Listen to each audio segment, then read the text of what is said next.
To talk more about Australia's decision, we have invited Professor Shepherd Mpofu of the Wits University Media Studies, who joins us now virtually. Professor Mpofu, very good evening to you. Thanks for joining us and a warm welcome to the late edition. Professor, good evening and welcome. Professor, do indicate if you can hear me. Yes, I can hear you now. Okay, perfect. Great chatting to you, sir. Thank you so much for joining us and a warm welcome. Thank you for the invite and good evening to your viewers and listeners. Well, as we've just heard, Australia has become the first country in the world to impose a full social media ban for all children under 16. Just how significant is this moment globally, and does it perhaps signal a turning point in just how governments regulate digital platforms? I think this is a significant move, especially when you look at issues around cyberbullying, issues around online grooming, issues around harmful content, and also the mental health of young people and the impact that social media has on them. And this move actually has started talks in other jurisdictions or other countries that want to follow suit. And I think it's a significant move if you look at the issues that I raised, and also the issues around the power that tech companies have and the curtailing of that power by governments through legislation. And more so because some analysts view this as a bold act of digital protection, while others see it as state overreach. So where do you place this move within the spectrum of global media governance? Maybe I can speak both as an academic and as a parent in this instance, and I would foreground my comments by that I'm actually conservative when it comes to the issues around social media and digital media usage, especially among young people. And when we speak of overreach, we're looking at constitutional rights that are being limited. And by the way, most jurisdictions have constitutions that have rights and also the limitations of those rights. Children have a right to free expression, children have a right to access information and all those kinds of things. But at the same time, those rights can be limited where their rights or these rights are going to be undermined, or where other rights, for instance, the right to access truthful information, the right to being protected, the right to grow up as a child, right? So when these rights are threatened by the rights to access of information without being necessarily controlled, you may argue that this is actually a good move, or this is a positive move towards preserving their childhoods, as it were. And by the way, besides the legal aspect of this, there are psychological issues that have been written about and tested. And also the Australian move is partly informed by research that has been done in academic circles.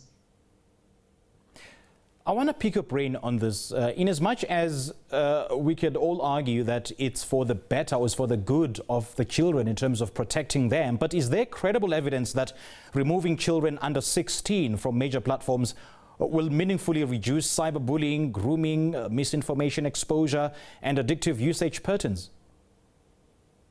Yes, there is in the research that has been done. Professor Jonathan Hart is an American professor and psychologist.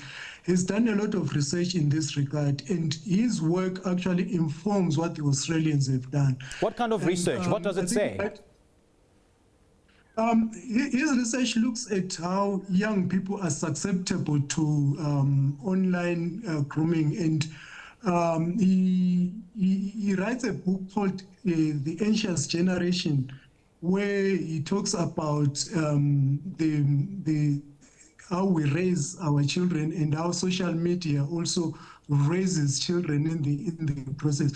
And also he looks at partly how in the real world our children are being over-supervised and also underexposed. And then in the digital world, our children are under supervised by parents and staff, but overexposed to digital content. And it takes a psychological journey into this. And he also demonstrates how, especially young girls, when they go into Instagram and, the vanity apps where beauty and stuff matters, when they go into Instagram and they start comparing themselves in terms of looks and stuff. And then also some get bullied because of their looks, and this leads to issues around depression, this leads to cyberbullying, this leads to some even committing suicide.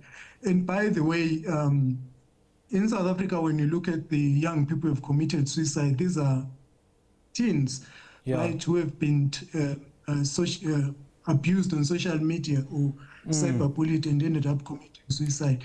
So there's quite... Professor, just to cut you short, unfortunately we're out of time. And as I've mentioned in the intro, 10 major platforms have been instructed to block under 16 users or face fines of up to over $30 million. From a technical standpoint, just how enforceable is this law? Because there's no safeguards to prove that a children is indeed over 18, as they would claim to be.